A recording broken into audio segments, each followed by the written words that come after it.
सच्ची खूबसूरती। सालों पहले राजा समर का शासन शिवानगर पर हुआ करता था। राजा की 3 रानियां थीं। राजा अपनी तीनों पत्नियों में से सबसे ज़्यादा अपनी पहली पत्नी को प्यार करता था, क्योंकि वो बहुत ही ज़्यादा सुंदर थी। उसकी सुंदरता के कारण राजा अपनी दूसरी और तीसरी पत्नी पर ध्यान नहीं दे पाता था। वह अपनी दूसरी पत्नी को दोस्त मानता था और तीसरी पत्नी पर तो बिल्कुल गौर नहीं करता था।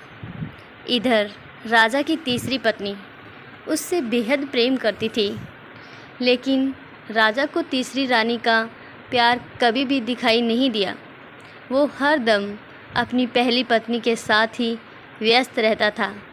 ऐसा होते होते कई साल बीत गए। रोज़ राजा की तीसरी पत्नी इसी उम्मीद में रहती थी कि राजा आज उसके पास आएंगे, आज वो कुछ प्रेम भरी बातें करेंगे, लेकिन ऐसा कभी कुछ नहीं हुआ।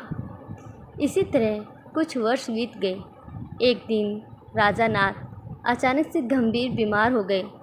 उनकी तबीयत देखते ही देखते खराब होती गई और उनके जीवित रहने की उम्मीद कम हो गई। तब राजा ने अपनी पहली पत्नी को बुलावा भेजा। राजा की पहली पत्नी राजा के पास आई तो राजा ने उससे पूछा कि मेरे जीवित रहने की संभावना बहुत कम हो गई है और मैं भगवान के पास अकेले जाना नहीं चाहता हूँ। क्या तुम मेरे साथ चलोगी?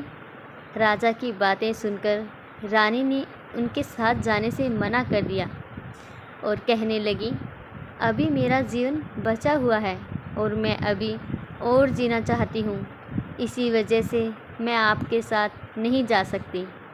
ऐसा कहकर पहली रानी राजा के कमरे से बाहर चली गई। तब राजा दूसरी रानी को बुलाने के लिए कहता है। दूसरी रानी को जब पता चलता है कि राजा अपने अंतिम क्षण में हैं और वो अपने साथ अपनी पत्नी को लेकर जाना चाहते हैं, तो वो राजा के पास जाने से ही मना कर देती है।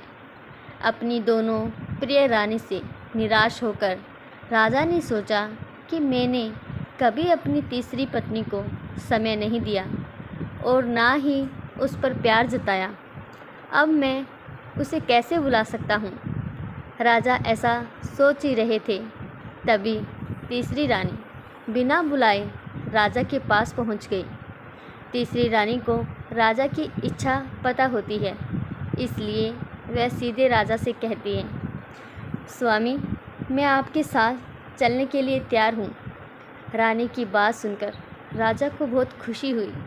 साथ ही उन्हें ये निराशा हुई कि उसने सारी ज़िंदगी उस रानी से ठीक तरह से प्यार नहीं जताया, लेकिन यही मुझसे सबसे ज़्यादा प्रेम करती है।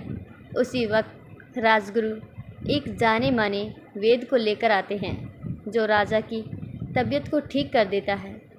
राजा ठीक होते ही अपनी तीसरी रानी से प्रेम करने लगा। हमेशा अपने करीब राजा ने अपनी तीसरी रानी को ही रखा और दोनों खुशी खुशी राजमहल में जीवन जीने लगे, क्योंकि अब राजा समझ गया था कि किसी की मुख की सुंदरता से प्रेम नहीं करना चाहिए, बल्कि उसके दिल और आचरण से प्रेम करना चाहिए।